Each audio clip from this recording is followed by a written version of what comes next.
আসসালামু আলাইকুম বন্ধুরা, এমন একটা জায়গায় আসছি যেখানে শুধু সুন্দর আর সুন্দর। আমি আর আমার প্রিয় ভাই সাইফুল ভাই। আসসালামু আলাইকুম। সবাই তো চিনেন আমাদের প্রিয় সাইফুল ভাইকে। আসলে অনেক দিন যাবৎ ফেসবুক থেকে অবসর নিয়েছিল, আবার চলে আসছে। কারণ ফেসবুককে যারা ভালোবাসবে তারা কিন্তু কখনো ফেসবুক ছাড়তে পারবে না। হয়তো দুই একদিন লেস্ট করলেও আবার চলে আসবে, কারণ ফেসবুকের ভালোবাসা এমন একটা জিনিস, আসলে সহজে ভোলা যায় না ফেসবুককে। দেখেন চারোপাশ শুধু পাখি, চারোপাশ শুধু পাখির ডাক। এত যে মুগ্ধকর পরিবেশ, একমাত্র যদি এই পাহাড়টায় আসেন তাহলে বুঝতে পারবেন। অনেক সৌন্দর্য। যেদিকে যাচ্ছি আপনাদেরকে একটু হয়তো কিছু দেখাবো, সৌন্দর্য কিছু। চারোপাশ শুধু নদী আর নদী, মাঝখানে এই দ্বীপটা। এমন একটা দ্বীপে আসছি, দেখেন বন্ধুরা, পাখি পাখি দেখেন কি সুন্দর পাখিগুলো ওই উড়ে যাচ্ছে গা। এখানে আসলে বনমুরগও আছে, এই জায়গাটার মধ্যে বনমুরগও পাওয়া যায়। হয়তো ভাগ্য খারাপ আমরা দেখি নাই।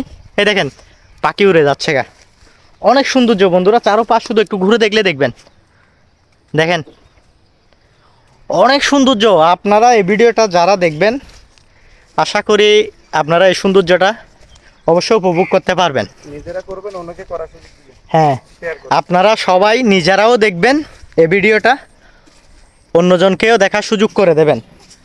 কারণ আসলে সবাই তো রাঙামাটিতে থাকে না, এই সৌন্দর্যগুলো সহজে তুলে ধরতে পারে না। কারণ এখানে আসতে হলে অনেক কষ্ট হয়, সবার দ্বারাই এইসব সম্ভব নয়। সেজন্য সবাই যারা আছেন সবাই একটু চেষ্টা করবেন ভিডিওটা সবার মাঝে ছড়িয়ে দেওয়ার জন্য। কারণ এত সৌন্দর্য দৃশ্যগুলো দেখেন, পিছনের ভিউটা দেখেন। এই ভিউগুলো ফেসবুকে ছাড়লে ফর ইউ, কারণ চারপাশটাই সুন্দর। আসলে অসাধারণ অসাধারণ, একমাত্র হয়তো আপনারা এখানে আসলে বুঝতে পারবেন। চারপাশ পানি, মাঝখানে আমাদের এই দ্বীপটা। তো আসলে এখানে সহজে আসা যায় না, এই জায়গাটা সহজে আসা যায় না, খুব কষ্ট হয় আসতে। এখানে আসতে গেলে অনেক কষ্ট হয়। এখানে এটা হচ্ছে অনেক ভয়ঙ্কর একটা জায়গা। হ্যাঁ, সচরাচর সবাই আসতে পারবে না। তো প্রিয় বন্ধুরা, আপনাদের কাছে একটাই অনুরোধ, যদি আপনাদের এই ভিডিওটা ভালো লাগে অবশ্যই একটু শেয়ার করে সবার মাঝে ছড়িয়ে দেবেন। কারণ চারপাশের ভিউটা তো দেখছেন, আশা করি ফেসবুকে নিয়ে যাবে ফর ইউ। আপনারা যদি চেষ্টা করেন অবশ্যই অবশ্যই পাশে থাকবেন। সবাইকে ধন্যবাদ। আজকের জন্য টাটা, আল্লাহ হাফেজ।